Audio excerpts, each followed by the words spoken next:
pentas bareng ki ya aku ya pentas. Aku ki kepala sama kepala meng karo gareng tok aku njur dibagai apa? Lah kowe iso apa? Kingko ngentek-enteke wektu lho, Kong. Ora apa-apa. Aku kangen ya, Tru. Ya. Nyejak ini. Mundur, dukak raimu. Iya. Nah, yo. Musike. Aku urung ditembange kok wis nggathukke. Aku wong ora trontonane. Urung kapak-kapak wis tak gathukke kok. Mangkene iki rasane ati idung. Rasane idung. Ayo ben kaki kupen kaki waduh jan gupak mblek ya ora apa leher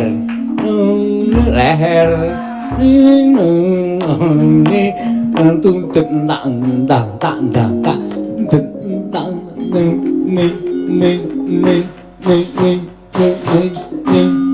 wes liwat sak ketukan ora apa-apa ayo Kontok blek gunduk suaru gembal. Sumerante, hawala. Gong, lu kok meneng wae ngopo to? Aku lagi mikir Wiya Guru Sinden. Oh. Tak hitung 5 tahun iki aku kapusan terus. Wah iya. Wis ora apa-apa ya, karang jeneng wong iki dhewe-dhewe kok ya. Bayangi nek Asmarandana ora apal lho. Monggo lagi ora mayang pirang sasi to? 3 sasi. Ora apal kebangetan. Ha iya. Nang omah ki do apa ora do gelem sinau. Ha iya, ya wis ora apa-apa. Gong, iki panjenengane Bapak Kondang Haji Kondang Sutrisno nimbali awake dhewe kuwi kejaba awak dhewe ya kon biyawarake kanca-kanca dalang pepadi ana ing daerah-daerah kon sabar, kon ikhlas, kon sing tentrem atine. Ha iya. Pancen ya kudu ngono, kudu sabar, kudu ikhlas. Tur kejaba sabar, kejaba ikhlas. Aja kendhat nggone tansah berinovasi dan berkreasi. Tegese piye carane obah? Mergo ana tetembungan obah ki mama. Weh. Mun aku obah kae mana? Mama.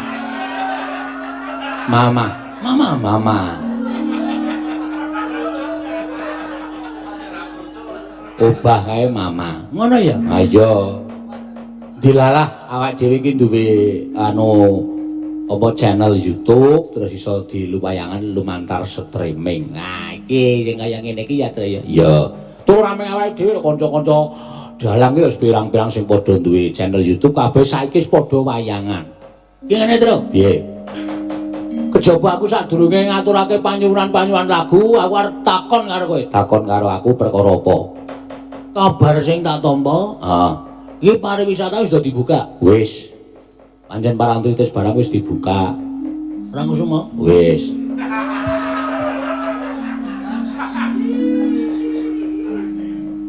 Parangkusuma ya wis dibuka. Aku njaluk solusi katur kagem para bapak-bapak pemerintah iki kanca-kanca seni iki sok kapan? Oh ngono ya, Gong. Iya. Mergo padha-padha pengumpulan massa. Parangtritis ki ya ngumpulke massa. Iya. Ade pentas ya kudu entuk. Ya, dikenai wektu tekan sok kapan? Ya, kuwi apik ngono kuwi. Ora apik iki serius. Oh iya. Antil dasmu. Iya. Heeh, Gong. Aku nek ngene iki ora iso disepawa. Iya. Mergane ya akeh tenan sing padha seniman-seniman sing pancen do ngarep-arep kepengin pentas, Tru. Iya. Iki kudu suaraku tok lho, Tru. Iki suarane piyai pirang-pirang. Heeh. Sing iso dipresani nuwun sewu, sing duwe channel sing rada akeh penontonnya awake dhewe. Mulane dhewe disuwuni supaya kon ngaturke iki. Sok kapan? Heeh. Ngono lho. Iya, ya pancen bener. Ane nek ana Covid. Covid iki kalahe ro kopet. Oh. Kowe jan trocos tenan kok. Wis ora urusan. Wong kok ngene kok kon ra entuk. Anggere ngene iki aku ki mbleh pitike tangga barang. Nek takoni ilang, jane asline aku sing blek. Oh, kanggo nyuguh kanca-kancake apa? Ha iya. Ya wis ora apa-apa. Muga-muga ndang menuju normal ya, Gong. Muga-muga menuju normal. Jangan takut. Wis akeh tamba-tamba sing iso ngilangke COVID-19 kuwi. Kaya to. Wis warna-warna apa kae to? Ya, wis akeh kabar sing membare wis akeh sing dadi adewe rasa perlu wedi asal tetep anu jenenge iki social distancing. Waduh. Kuwi tegese apa? Kuwi tegese dum-duman saka dinas sosial. Jaga jarak ki nang bis. Yo. Jaga jarak ki tegese iki antak dhewe iki omong-omongan 2 meter paling ora 1 meter. Bagonge pancen cah ngeyel nang kok ora. Pokoke manut aturan pemerintah ning ya pemerintah aja negake awake dhewe. Manut aturan pemerintah ning pemerintah aja negake awake dhewe. Pakaryane dhewe seni. Seniman ki lek iso entuk duit ning panggung-panggung. Ha iya. Nek pariwisata dibuka ya bener kuwi iso masuki ngenehi apa jenenge biaya kanggo pemerintah daerah sing daerah sing do duweni tanggung jawab tentang pariwisata. Nek dibuka ngono ya diadili. Iya. Dhewe pentas ning pariwisata ya ora masalah ya, Ter. Ha iya. Sing penting iso mangan kabeh. Lho piye aku ono sing arep mulai, Ter? Ora kok ming pindah nggon. Ana layang saka sapa, Gong? Kejaba engko ngaturke lagone Ageng Pak Kondang iki ana susulan saka Bapak Oki Wibowo saking Amsterdam utawa Suriname. Nyuwun gedeng rujak jeruk sampun nyawer 1 juta nalika tanggal 31 Mei kemarin. Weh, keliwatan. Kali Mbak Kesian Drupadi pamundutan lagu Setia Tuhu saweran 800.000 sudah masuk 31 kemarin. Wah, luwi kapokmu kapan? Wis tagih-tagih ngene iki piye? Tak caosi naming tembang aja kuwatir. Apa mau rujak jeruk karo Setia Tuhu? Heeh. Terus ki mau ya ana kakak kelasku nang SMP mbiyen. Ya, saiki wis dadi juragan buah-buahan. Weh. Saiki nyumbang lah auto jenenge apa nyawer 2 yuta bengi iki. Ya. Njaluk apa? Njaluk patine gareng. Tanten gasmu ora. Pateni. Ya omong meneng wae wis. Enak. Aku ki sepumet tenane. Kowe ngerti ora? Aja kowe ora seneng to karo aku ki walang to. Iki ora ming warang, gareng ponge tak pangan wis. Gragas nang kowe. Tak golek orang-orang hus. Ana neh. Terus iki aku duweni misi, Truk. Ya, tak aturke sik ya. Ya, aja kesusu. Iki ana piyai Jakarta sing wingi rawuh mrene ning aku le omongan 4 meter. Iya, ora apa-apa. Piyai Putri ya kagungan bapak ning Jakarta kono jenenge Bapak Ibrahim Muhammad Sena. Oh, jenenge Islam kuwi. Dialah beliau niki wis sepuh, Truk. Wis sepuh. Terus kecelakaan neng tol. Oh, tol Cikampek. Mbok Cikampek, mbok Cibubur aku ora ngerti. Nek pokoke kecelakaan neng tol. Kecelakaan neng tol. Lah, aneh bapak kuwi Bapak Ibrahim Muhammad Sena kuwi iki seneng banget karo wayang. Dilalah sing disenengi ya ming Bagong. Oh. Aku iki pendak-pendak nyetel. Karo seneng lukisan sing disenengi lukisane Pak Nasirun. Pak Nasirun ki sing biyen tau kolaborasi awake dhewe. Betul. Nang kene kae. Lah putrane sowan Pak Nasirun nyuwun dibantu karo Pak Nasirun pelukis. Kuwi diparingi lukisan. Kon ngedol. Kon ini dijual, semoga bisa membantu bapakmu. Bocah wedok mau bingung Mbak Email putrane Pak Ibrahim mau bingung arep ngedolne karena tidak tahu tentang seni. Terus dikasih tahu Pak Nasirun. Oke, karo nembang ya, Gong. Nembang rujak jeruk. Ya, sinden papat. Goblok-goblok kabeh. Ayo.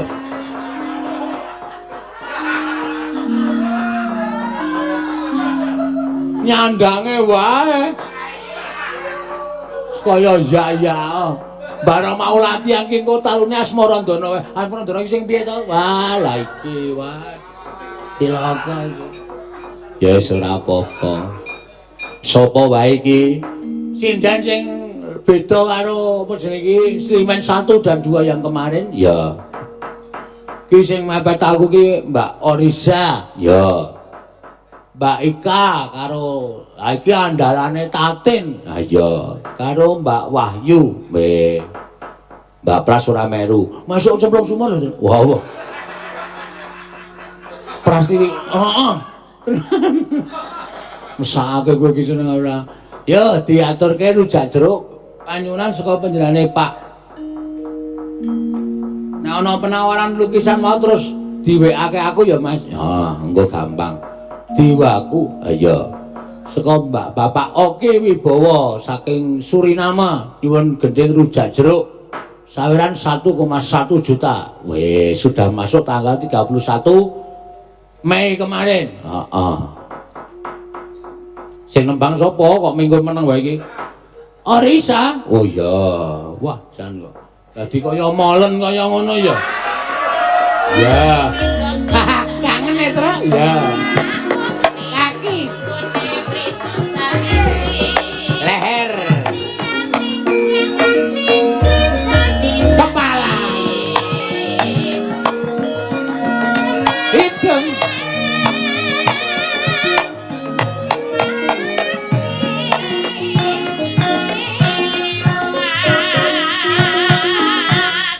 Kono dienggo wong loro wae kono. Rumangsaku pentas kok karepe iki aku kira dikeki nggon. Ora kowe iki ngoso-oso terus ngopo to? Ngene lho, Tru. Iki kan pementasan bersama. Heeh. Iki kan ibaratnya kaya PNS. Ha iya. Gajiannya akhir bulan. Heeh. Pentas bareng ki yo aku yo pentas. Aku iki kepala sama kepala meng karo gareng tok aku njur dibagai apa? Lah kowe iso apa? Engko mengentek-entekke wektu lho, Kong. Ora apa-apa. Aku kangen ya, Tru. Ya. Nyejake ne. Mundur, dupak raimu. Iya. Nah, yo. Musike. Aku urung ditembange kok wis nggathukke. Aku wong ora strontonane. Rung kapak-kapake sak gathoke kok. Mangkene iki rasane ati hidung. Rasane hidung.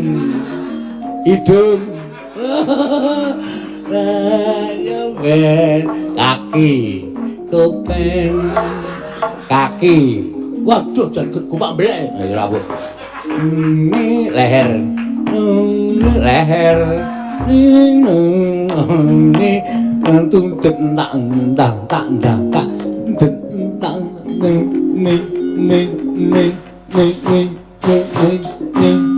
wes kliwat sak ketukan. Ora apa-apa. Ayo dibawani pocong. Waduh, mastere pocong ora menang ya ora. Coba pocong Tatin. Ayo, Tatin iki sekali-sekali nembang pocong ora ming gundul asmara wae. Gubuk kok gundul. Yo. Ya.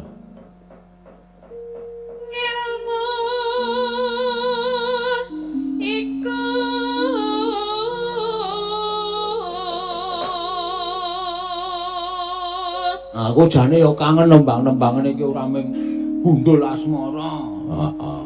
Terus apa jenenge? Lali utange, lali janjine. Tembang kampleng, tembang kangen. Kok tembang kampleng ora. Ya. Oh nggih, matur sembah nuwun. Minta bawa lagu aja turu sore kaki yang nembang Mbak Tatin. Oh nggih. Salam kagem Pak Kundang. Saka-sapa, Gong?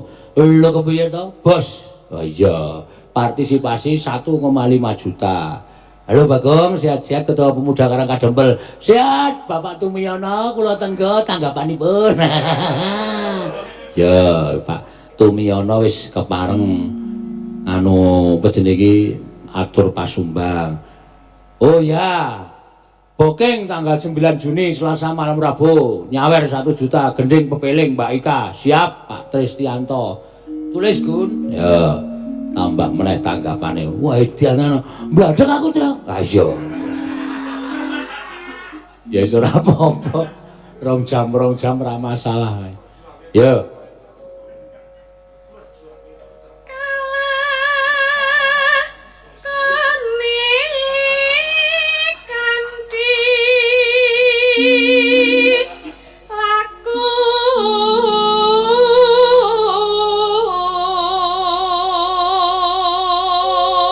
Tare wae kaya ngene iki leku banget mikir karo kanca Wiyagara sinden karo kru lho. Ha iya. Aku dhewe rasa tok gagas. Aku wis mendak tangi turu glegah ki. Lho, kesuwen mangan apa ya lho. Tangi glegah, aduh tatin ki sing kolawuhe apa? Nang omah ana sing diliwet ora. Tangi glegah, aduh prayit mati apa urung. Ya bendina meng ngono kuwi sebab. Mula terus aku gawe wayang cimen iki. Ya, tak dol murah-murah sok dilumpukke nek wis nganu terus didum kanca wiyaga sak krune. Wah, kowe ora njaluk kok njaluk. Percuma. Yo.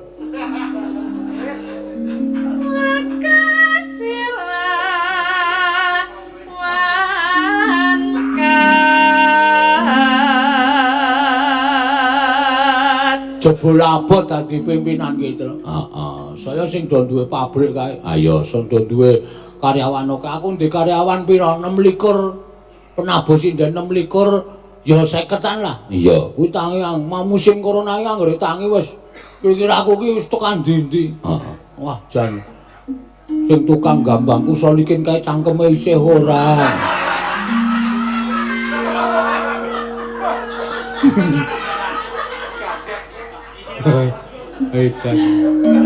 Oh ayo sarwa ning ati iki tenan asli ayo sing jeneng pimpinan tanggung jawab ra ngene iki. Wah iya ya syukur go ngono goleke kanca-kanca piye carane ayo untung duwe channel ya tegesekas nyanto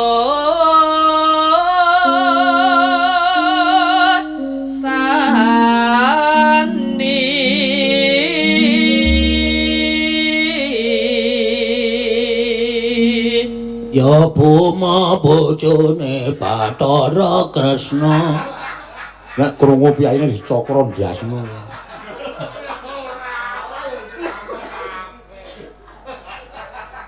Ya.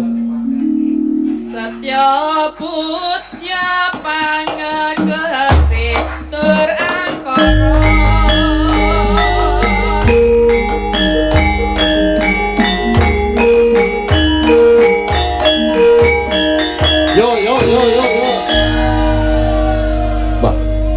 Iki lho sing apik nang kene iki arep wong pira hitungan terus. Ha iya. Paling pol wiyagane wong 8. Ha sindene 4. Nek nabuhe jan semangat-semangat. Iya. Kok saya tambah to. Iki pancen tak trek kok. Men do dirungake sisan. Iya. Gandeng pabrik-pabrik buka. Heeh. Papan pariwisata buka. Heeh. Iki saya mundak iki wonge tak tambahi kok. Engko terakhir kali komplit.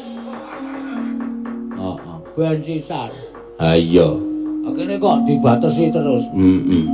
Tin, sekalian sisan ana pamundutan aja turu sore kaki Pak Tumiyono. Ya. Ora kaya biasane iki. Heeh, biasane piye? Biasane saweran iki masuk kantong presiden iki masuk tabungan celeng. Ha iya. Masuk tabungan. Esuk diduda bareng-bareng. Jeng napa, Pak? Iso nek akhir bulan urung tak dudah sik. Terus selama bulan iki pripun? Lho, ya ade prihatin. Wong ki ketaman apa? Kesusahan ki kudu ikhlas, sabar, nerima. Kaya iki lho. Ora dilawuh golek garengpung. Sinden kok panganane garengpung ta iki. Medeni, suwe-suwe ampal barang. Ya enak nyatane nek lambe sing Aku terus Delok Ika ketoke ayu ki terus piye ngono lho. Merinding aku. Ayo. Aja turu sore kaki. Engko terus setya tuhu. Ya. Kebeling Mbak Ika. Heeh. Anggo Wahyu. Wahyu ki so, engko nek nembang malah mlenyek kabeh. Karo sing lanang mung dirageni. Nah. Ya.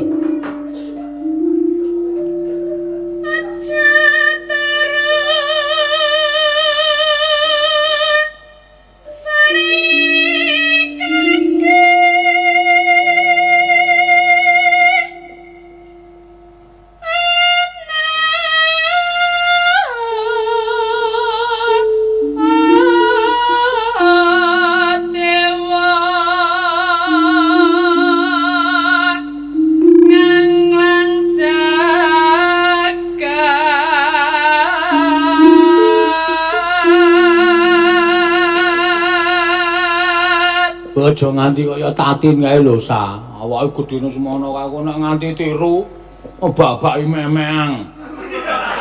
Lah, apa maksudnya? Ngapa? Upama kowe iki omahe jejer karo tatin wis. Ora iso mbayangke aku. Pemean kok mubeng omah.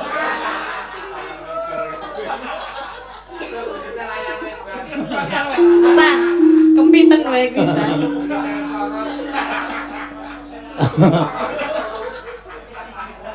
Nek nganti lali ra dintas, terus tangga teparo do tengok nang ngarep memean kuwi dikira sorot. Maksudnya? Kok sorot? Hah? Kok sorot? Ayo kaya to kaya layar lebar dijereng kae to.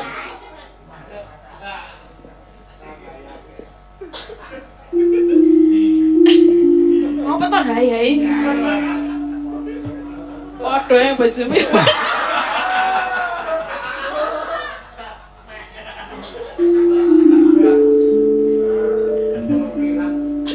Nyangke. Nyangking pokor kancanane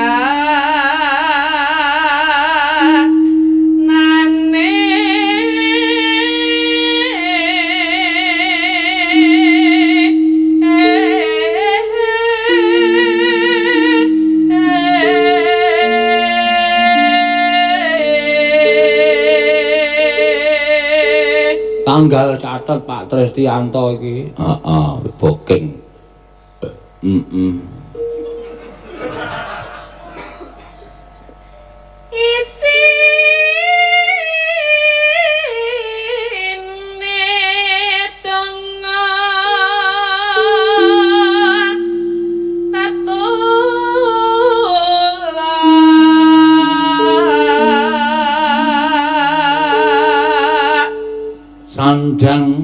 Sandang kelawan mangan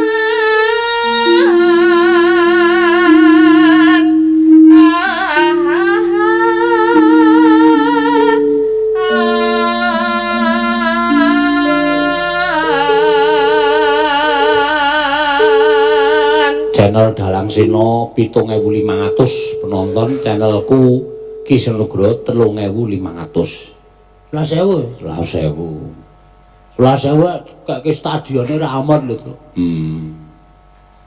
Stadion ngendi? Stadion ki muate 150.000 ana Selasa ora. Ning akeh tenan penonton iki termasuk akeh. Ha iya. Terus ya iku endi?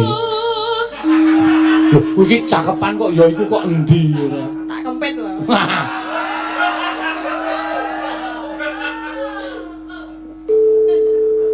Aku gelem tak kempet pancen ra tok rageni. Ndak mlenyek. Kempet sa.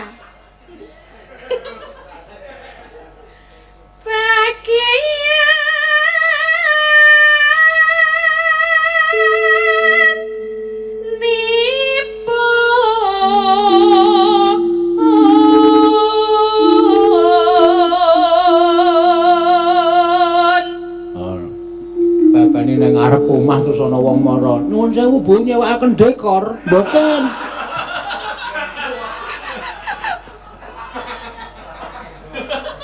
Mbok ora bahas kuwi ngopo lho. Lah niki niku tak kula.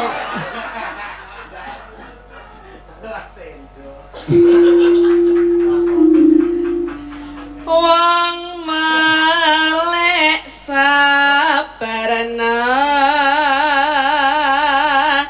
rimo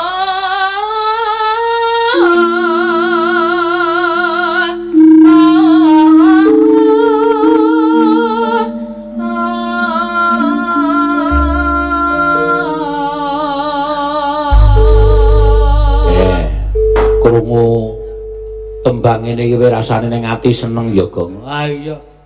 Aku nek ra seneng ki malah nek do diumumke aku tau muring lho, Tru. Muring piye? Ayo petugas-petugas kesehatan ki mubeng desa. Ah iya. Aku tau tak rungokke ning pinggir dalan. Ibu-ibu, bapak-bapak, selaminipun Covid menika mboten sah medal saking griya. Wah, nganggo horen kae do numpak kol bukaan. Maem sing sehat-sehat, nggih. Maem napa-napa sing bergizi awake dijaga, sayuran, telur, ikan, lan menapa kemawon. Ampun kesupen mimik susu. Ngono kae. Batinku iki wis ra ndedit kudu ndok kok kon mangan ndok aku. Ha iya wis ra kuat nggo tuku susu barang ya, Gong. Wah nek kowe iki isih ana ning maksude. Heeh. Maksude iki jek ana ning ya. Ra enak. Ha iya. Ah saking kerepe ta, Tru? Ha iya, mangan apa? Oh, mangan tempe saking kerepe ya ora enak. Iya.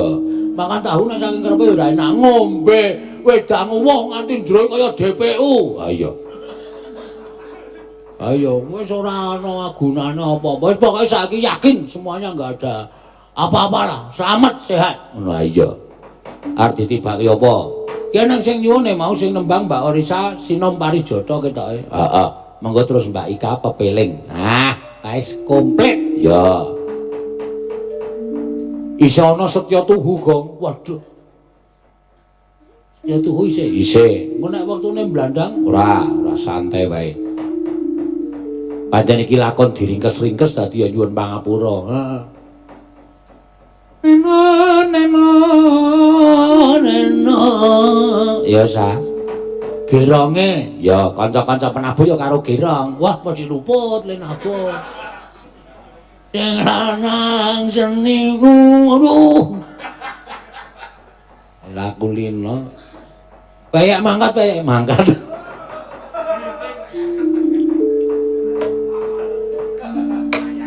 Kok goleki bojone ora ya, Gong? Heeh, mumpung isih apa pelok. Iya. Setya tuhu sik apa anu pepeling sik. Wah, iki tiwas tak gawake kendang jaiplung. Ha iya. Ya engko pepeling kan ana kendang jaiponge. Setya tuhu sik, ya sing karep wareng nyekar sapa? Mbak Ika coba sing sekalian dobel engko bar setya tuhu terus apa jenenge? Pepeling. Iya. Tatin ming sak aja turu sore kaki karo pocong. Weh, Tatin wingi wis melu Climan pertama, Climan kedua. Iya. Engko Tatin arep melu sing clemer keempat. Oh iya. Climan kok clemer. Ah, Climan. Ah iya. Ya. Langsung, Pak. Langsung wae engko dibawani entek-entekke wektu mergo iki wayang Climan ndak ora prayoga kedadian. Aku kang setya satuhu wit klapa ngebleki ndasmu. Nah ora apal rasane wit biyen kok wit klapa. Monggo. Gandreng persiapkan apa? Pindah slendro. Wah.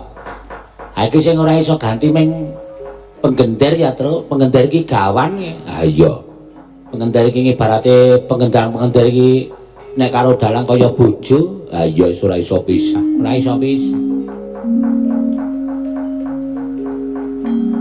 Slendro, heeh. Nyuwun pepeling saka Pas Tristianto. Sing bengi iki uga nyawer lan uga pesen tanggal 9 Juni. Wah, 9 Juni mayang meneh. Mayang meneh, Tru. Sian. Mangkat tanggal 7 ya, Tru? Ya, iya. Ayo adoh kok ya. Ayo.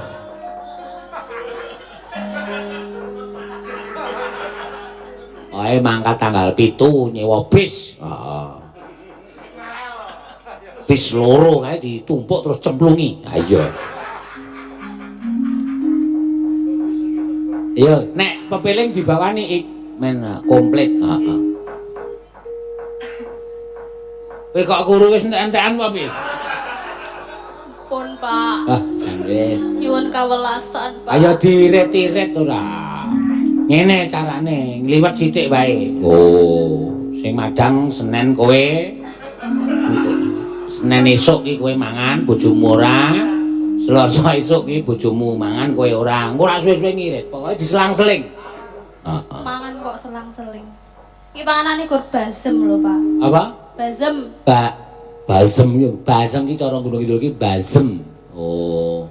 Nah, Y ki dadi Z. Oh iya. Heeh. Yayu yo dadi Zazu. Yo ayu Zazu. Wah, jan cawe tok kae azu tenan. Ayu azu. Ya, mangga. Rukun Islam kang lima puniki Monggo adoh lho rek iki. Oh, direwangi mudhun tekan kene nek bali liwat ngalas-ngalas kae. Gunung Kidul ireng kidul kono. Nggo sopir kok. Oh, nek ora nggo sopir ya karo bojone. Heeh. Kok ora weruh bojone ngetok. Lah iki rak ditutup pementasan iki. Oh, ora entuk mlebu. Aku ana wong guyu. Aku dolop. Weh. Takon ndelik dolop nang kiwa panggung loro, ngarep panggung loro. Ngono. Nek guyu bareng, men ketok penontonnya akeh. Wah iya, gayeng. Ah iya. Soale nggon aku kan dhuwur tak nehi kamar dienggo khusus nek sing do nginep-nginep kuwi. Oh, nek wiyaga Bali. Awi jenengane pilih kasih nek wiyaga kon Bali. Tak omongi to, gulune iki do ngetel-ngetel. Dadi nek urungku bantal ki mesti putih. Enane nggo turu wanda kok belang. Sing resiki angel dilondre ra ilang. Ya. aja padha ditinggalke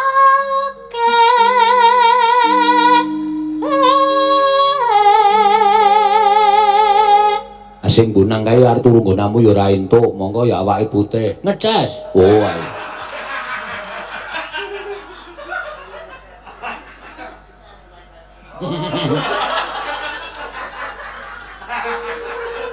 Mosok ngecas kok nganti meleset.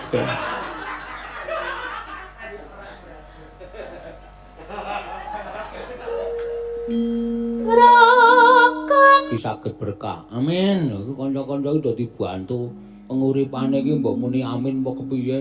Ha wong lambene dadi brangus ngono kok. Reng mbok sing sopan kaya kirik dibrangus. Nganggo master. Apa? Apa? Master. Masker. Masker iki nggo tutup lambe ngene iki.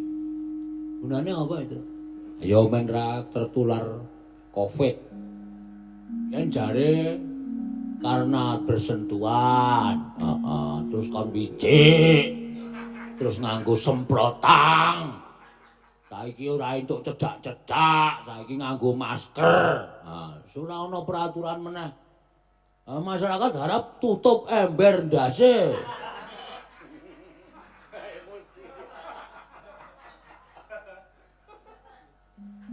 Mangga. kang angka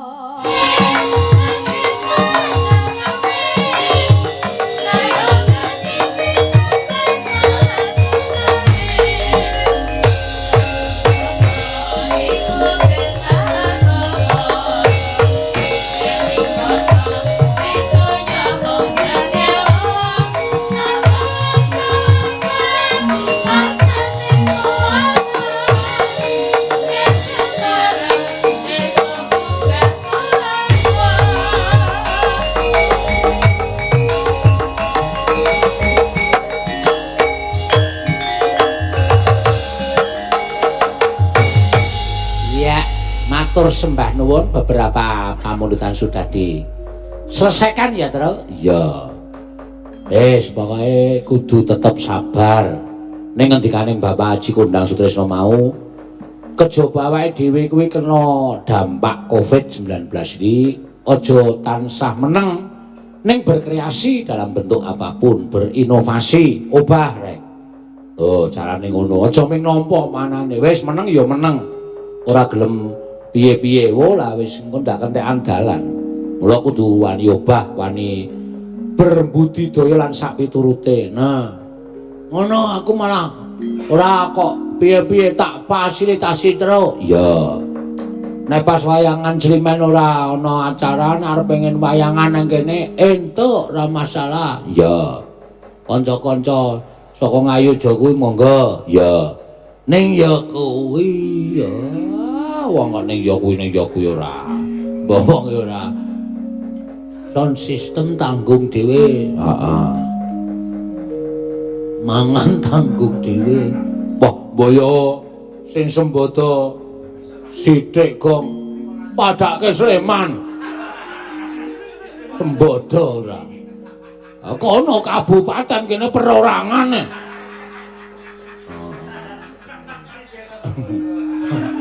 Ya pancen bener. Rumangsane ora. Ha iya.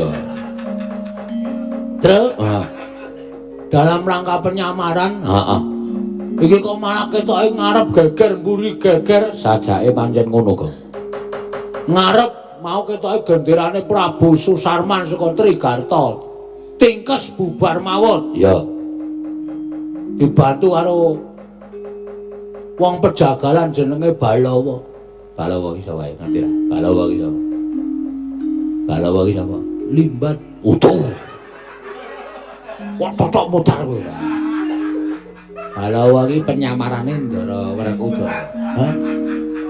Balawa iki penyamarane Ndara Werkudara. Iki rak Raden nyamar kabeh to. Heeh, aku wis dadi copate. Ha iya. Kowe dadi wong ngemis nang prapatan aku guyu kowe diserempet wong kae. Ayo men ora keterane aku gareng kok ndak tangan Kurawa ya. Petro tukang buruh gendong. Ah iya. Aning ketoke kok mburi, alun-alun mburi kok geger ya kok. Wirata kok kaya ketekan mungsuh meneh. Malah ora pangling kae lho. Wah, aku malah saya deg-deganku gek malah ketunangan. Sebab apa to? Ndara Wratnala kok malah kae lho. Dadi kusir-ngusirin Ndara Utara kae maju dhewe mapaki kridane musuh. Ya, ditonton ya, Tru. Ya. Lang-lang ing driya mangu-mangungkung.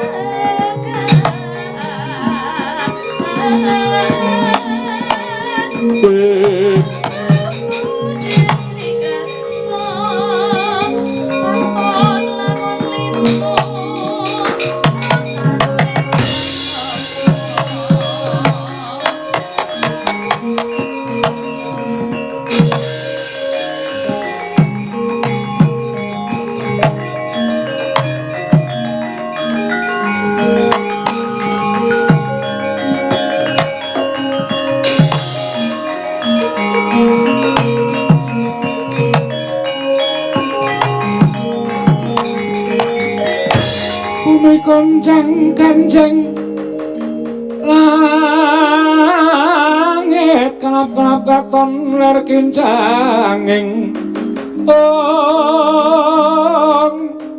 risang mawe gandrung sabaran katulu wukir moyak-mayek saking tias balewur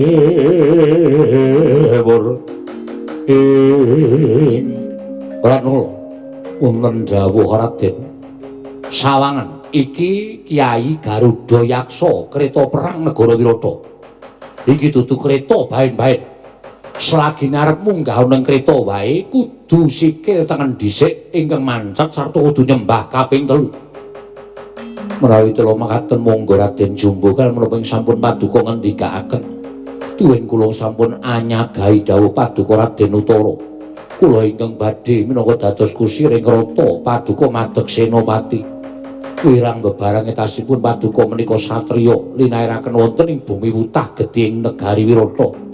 Nanging sabab menapa negari Paduka ketekan mengsah teka Paduka badhe mlajar manjing wana.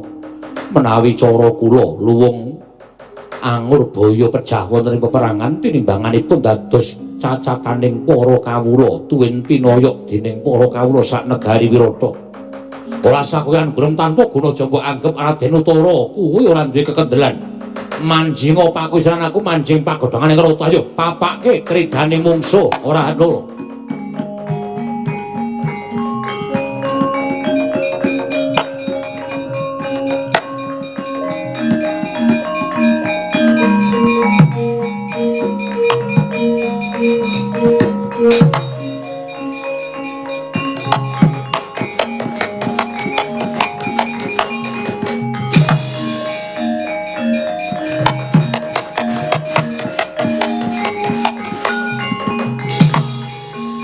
Usulan Sang Ratnala nalika semanten wis mandhe gandhewa nenggih Sang Utara parandiri dupi mulat lampahing perjurit saking negaring Astina bebasan kaya alun gegulungan katingal miris Sang Raden Utara mandhap saking kreta arsa lumajar tanggap Sang Ratnala sinandhak wani mestakane den larak kaget kadrakasan putra ing Wirata wau.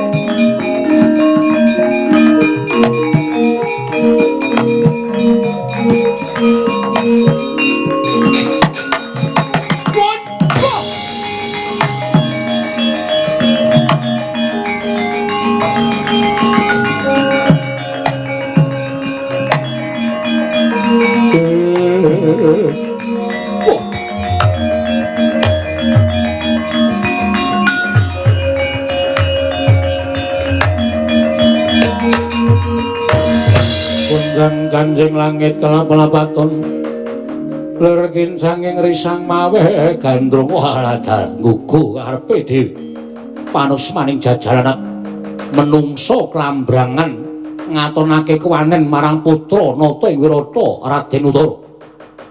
Aku arep mlayu mbok jambak nganti tiba kalenggak Ranala cetha kowe suwijining abdi ingkang jeleh nyawang gelaring jagat kowe abdi ingkang jiring getih utawa kowe abdi ingkang wanen kalawan Raden Utara. Kowe wani jambak mestakane Raden Utara. Apa kira-kira kepengin mati saka tanganing putra Wirata? Raden nyuwun mahapunten. Anggen kula ngrangsang dhateng Paduka Raden menika kala wau krana kula ngreksa dhateng kawibawan Paduka Raden. Kula aturi mirsani sampun kathah para kawula prajurit ingkang sami kepengin amriksani kridhanipun Raden Utara.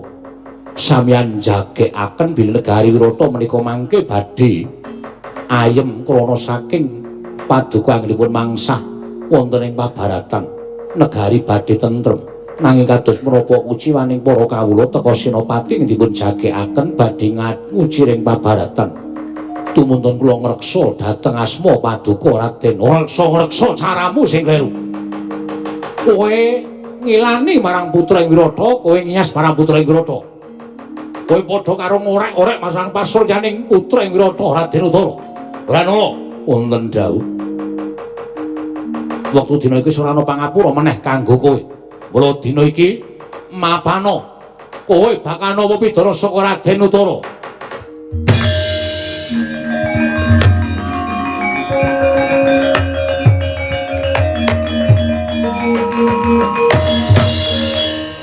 Prasetyaning manah kula tinimbanganipun kula menika mangke pejah saking asta Paduka. Panjenengan boten wonten ingkang rencangi majeng wonten ing pabaratan. Samenika ngaten kemawon. Menawi Paduka Raden Utara menika ajrih dados senopati panjenengan dados kusiripun kula dados senopatinipun. Piye?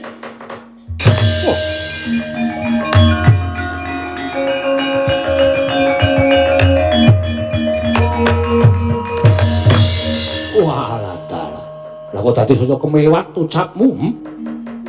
Saya kewanen ucapmu kaya ngergem jimat keparat kowe Ranala. Aku kuwi anak ratu, kowe iki mengabdi, kowe iki abdi Langentaya tegese kowe iki guru tukang ngajari joget.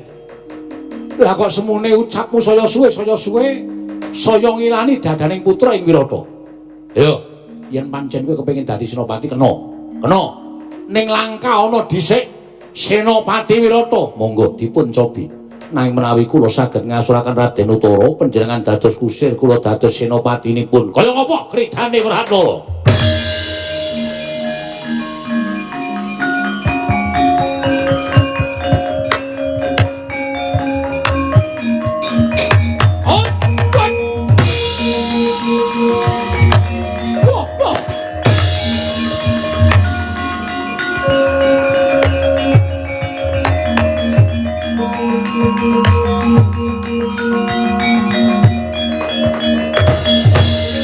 Waduh, Wratara.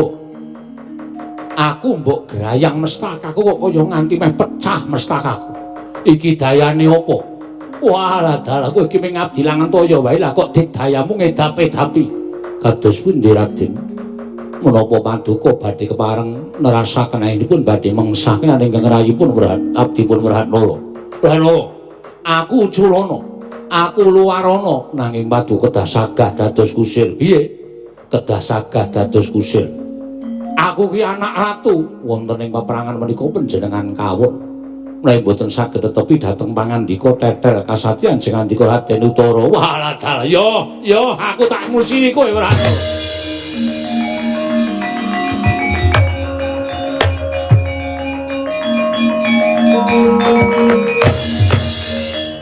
Wah.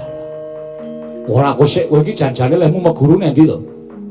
Kula wong Salwangsul sampun matur kula menika tau tate meguru dhateng Raden Janaka saderengipun Raden Janaka seda.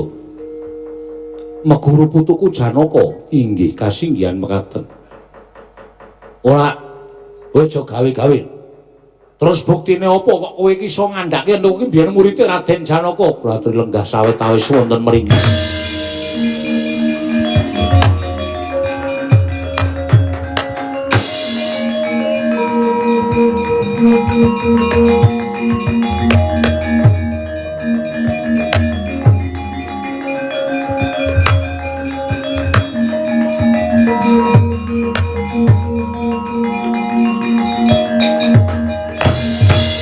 Yata laruta saking kutha Sangkara kula yen amutusa Sang Sri Wratara wonten dawuh kowe nggawa pusaka pirang-pirang nek ana sapirangan pusaka ingkang mawa cahya ana jemparing ingkang cucuke kaya dene wujuding sirahing manuk menika pun arda dedali ana pusaka ingkang murub nganti kaya geni menika Brahma Warastra.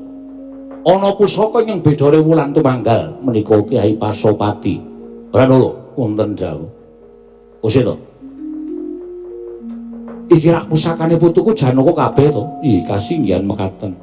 Saderengipun Raden Janaka seda, kula pinaringan pusaka menika dipun paringaken dhateng kula. Kowe aja goro. Kowe nyolong. Kowe nyolong. Kowe nyolong pusakane putuku Janaka sing wis ora ana. Mbok akokake ento kowe murid Janaka. Aduh, nyuwun mahapunten. Raden menapa kula dipun paringaken prasaja. Kowe arep prasaja piye? Estunipun Raden Janaka menika dereng seda. Lho, durung mati, dereng. Lah terus putuku Janaka menyang ndi? Nyuwun mahapunten, sak mangke nembe nampi paukuman, namung kemawon tasih sugeng. Raden Janaka sak mangke mapan wonten ing dusun Aduarep. Dusun Aduarep inggih. Kuwi ke bawah wewengkon ngendi? Ke bawah wewengkon inggih menika Kadipaten Sakpejagung. Kadipaten Sakpejagung inggih. Ke bawah negara ngendi? Ke bawah negari Caturnetra. Ke bawah negara Caturnetra sik Aduarep Sakpejagung Caturnetra kasinggihan mekaten. Aku ora ngerti lan ora ndungkap kekarepanmu. Eyang. Kula trimas paosaken ingkang letela. Kula ingkang wayah pun Janaka. Lah putuku ger. Janaka.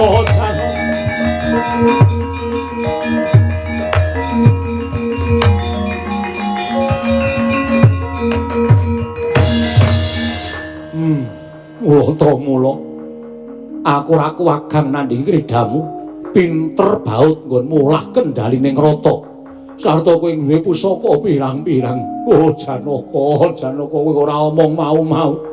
Lah kok dadi kowe dadi mban utawa abdi Langentaya. Netepi pauku maning Kurawa, 12 warsa manjing wana kamyaka setunggal warsa singitan. Kula mboten kenging kadenangan dening Kurawa mila kula lajeng mimba wujuding abdi Langentaya. Nanging kula suwun Kanjeng Hyang kemawon ingkang ngertos sampun ngantos dangu dhateng Kang Putra kanthi sebatan ingkang wayahipun Janaka. Nanging cekapun Wrehatna kemawon krana dereng purna lelampahan menika namung nenggo sekedhap malih. Sabanjure piye menapa Kanjeng Hyang tasih tida-tida manjing pabaratan tak kusiri Wrehatna ayo.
Suwene ngawat-awati putu-putuku Kurawa maju perang, lah kok ana udan jemparing nganti gawe bubar sanganing para sata Kurawa padha nungsang kuyang numbuk bentus ngudel bingung laku ning Kurawa.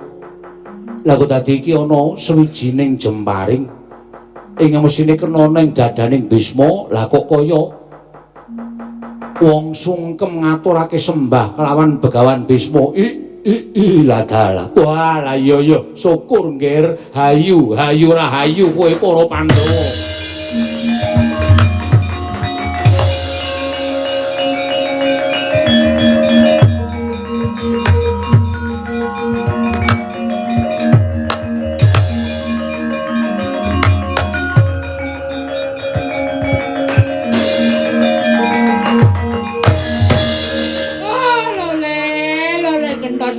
Bar manyar-manyar jeneng jungkel wana dadi alas-alas dadi wana. Suwene udan jemparing lah kok dadi ana sijining jemparing kang iso ngerok jringgot. Nganti janggutku katon belah tengah kaya ngene. Ole ya syukur. Ora ana siswa ingkang bisa olah jemparing pintere kaya ngono. Kejaba mung muridku sing tak tresnani. Oh, syukur, Ger. Syukur kowe isih padha urip ana ing negara Wirataya.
Kunjang kancing langit kelap-kelap katon lir kincang ing risang mawe gandrung jagat Dewa Bathara ya jagat Pangestu Tala wonten dawuh kaya ngapa bombong-bombongi wong tuwa bareng nyumurupi surak mawurahan manengker gumuruh surahing para kawling padha nyebutake sarta padha alok yen to paramuka ingkang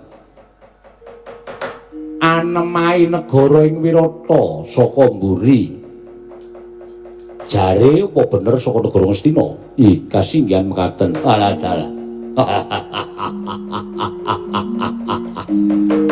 Ngastina ingkang mestine akeh para senopati gegedhuk manggalaning yuda ingkang kabeh mau duweni kasekten ingkang pilih tanding boboting yuda lah kok tinemune bubar maut padha bali marang negara Ngastina merga saka kridane anakku Utara. Jagat Dewa Bathara ya kaya ngono kuwi nggih. Ya kaya ngono kuwi anak ingkang bisa tetepi tetembungan mikul dhuwur mendem jero karo wong tuwa.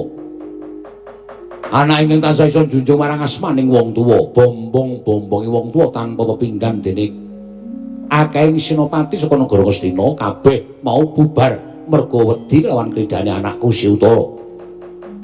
Mula ora jeneng mokal yen to jejeg adeging negara Wirata iki pancen ning pundhake anak-anakku katerun ingkang padha Birawa sentosa lair lan batine.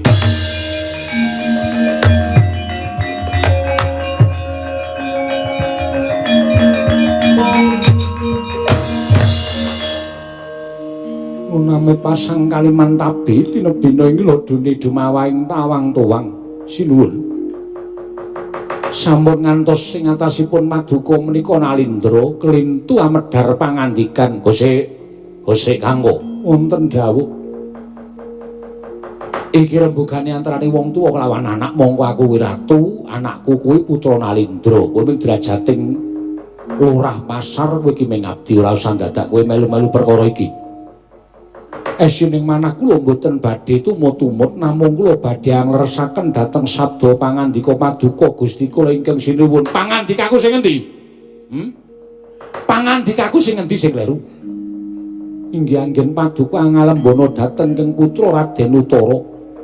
Aripun sampun kepareng saged ngunduraken wadyabala saking negari Ngastina. Apa kleru? Wong nyatane ngumandanging swaraning para kawula padha nyebutake nggih bisa ngundurake wadyabala saka negara Ngastina kuwi anakku si Utara.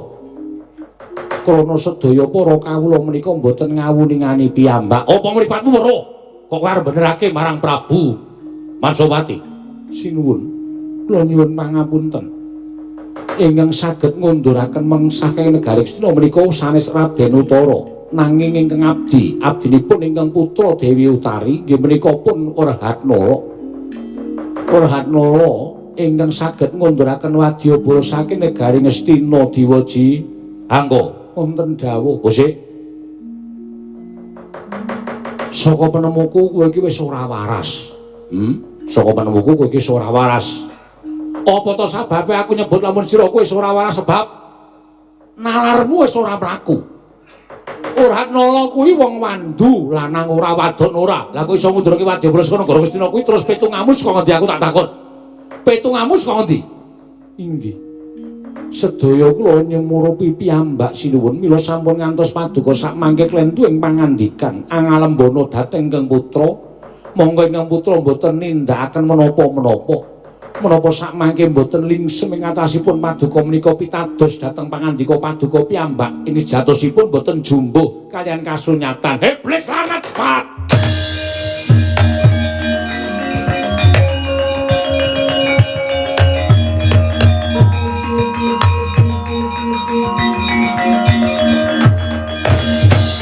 Menungso ratatanan manusmaning jajalan sukertaning bauna iblis. Anggo wonten dawuh ingkang sekawit kowe tau tate elek-elek karo aku bab olah sesukan dadu. Derajatmu ming lurah pasar kowe elek-elek karo Nalindra. Monggo aku menang jenenge bor karo pati uripmu ning negara Wirata. Lah kok dadi kumolancang ucapmu. Nalika semono kowe sing tak wani pangapura. Barang saiki kowe nguman-uman karo Prabu Matswapati, kowe ngandhani karo aku apa mbak kepinter kowe tinimbangane Matswapati? Upama pinter kowe sing dadi ratu nang Wirata iki dudu aku nanging diapurmu tak kandhani. Ning merga kekuwatanmu sarta kepinteranmu kuwi winates mula ora ana yen to kowe mung dadi lurah pasar. Kowe iki tukang ngawasi pasar negara Wirata. Ora usah dadak kowe ngawasi marang apa yang tak tindakake. Ora usah dadak kowe migatekake marang apa kang tak tindakake. Nggih. Ayo kemacap.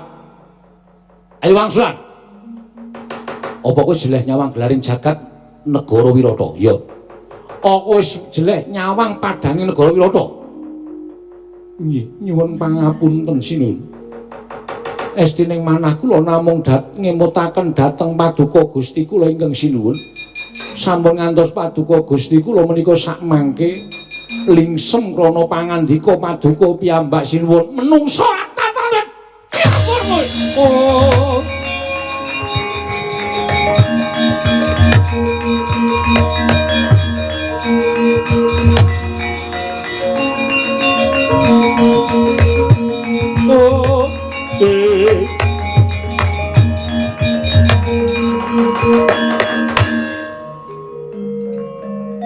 Tabuk nganggo paidon pecah sirahmu parat.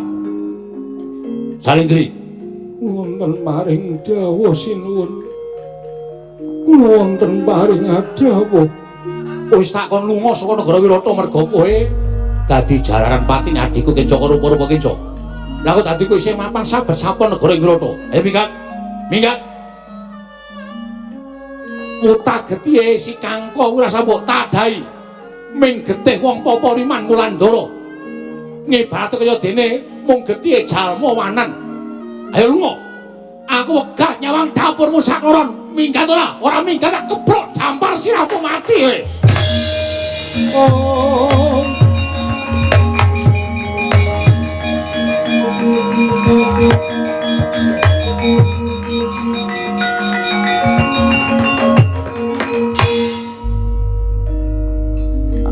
Tolo, nggih wonten dawuh. Apa nangis? Kanjeng Rama.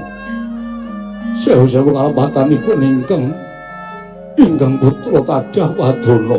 Lho.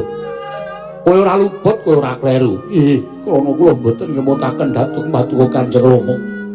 Ora ngelingake bab apa. Mugi dados ing kawuningan. Aturipun Kangka menika kala wau sejatosipun sedaya leres. Lho, Gusti to. Bener piye? Krana Ratnala ingkang ngunduraken wadyabala saking negari Ngastina. Tara wonten dawuh. Mokal kalakon ento Ratnala ingkang iso ngundurake wadyabala saking negara Ngastina. Wong Wandu kok iso napaki mridane wong Ngastina. Rama. Mugi dados ing kawuningan.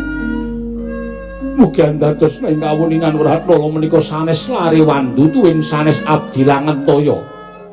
Nanging mugi dados ing kawuningan menika ing wayahipun Janaka Rama. Piye? Janaka waduh mati aku. Wah, utara.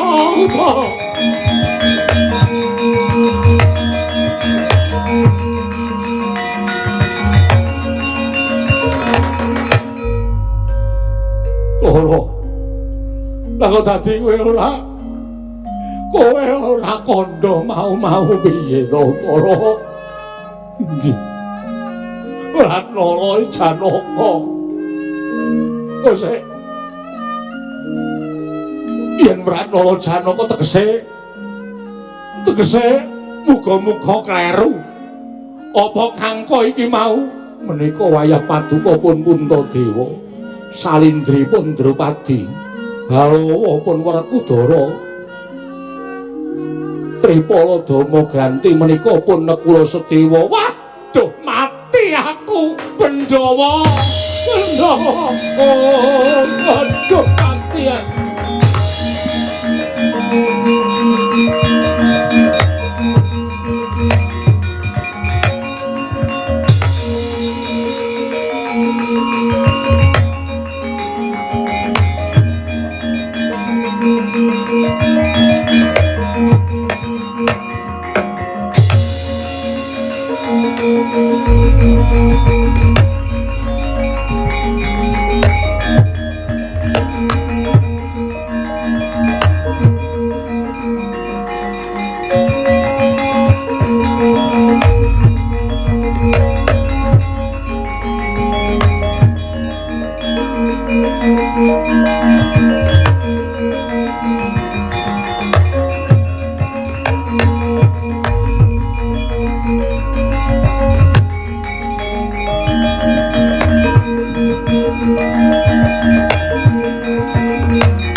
Wah, mati aku Puntadewa.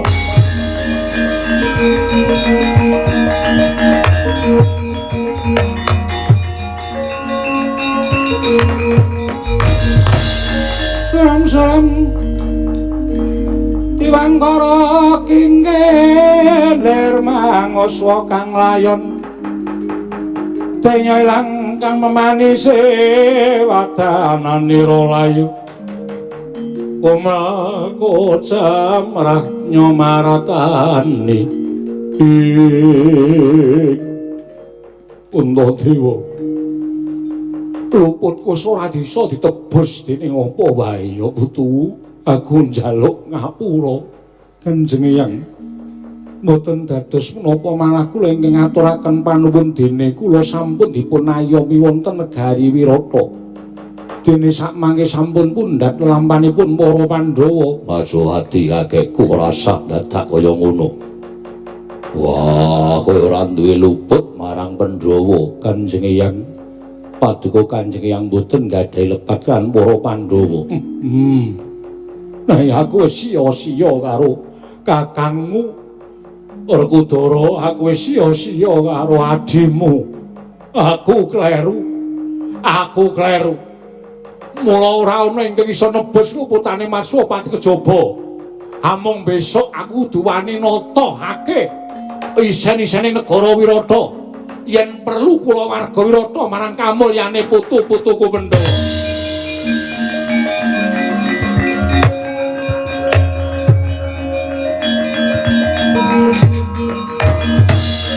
Weladala iki Kakang Semar kok katon kuru setahun dadi wong buangan iya syukur Semar kene kowe dina iki kowe mapan negara Wirata mangan sing enak turu sing kepenak alhamdulillah derek remen Weladalan ala gareng kasinggihan kok lambemu ketok garing dereng mimik sono mburi kono ngombe sak tutukmu nggih banyu sumur lah azem ki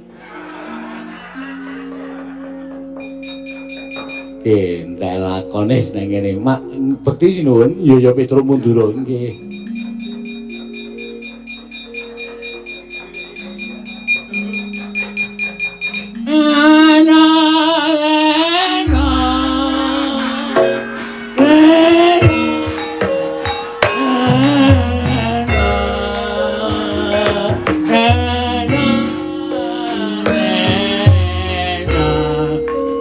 Kosek iki sapa Kanjeng Hyang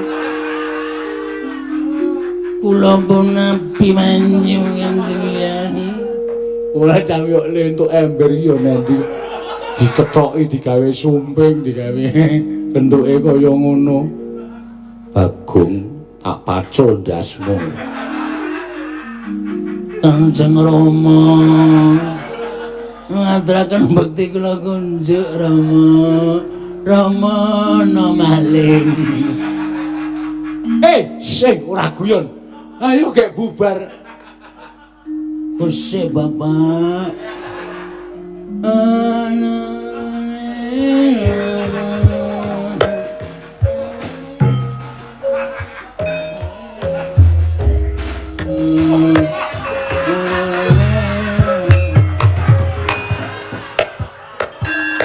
Majapahit kakekku aku ngaturi sembahku katur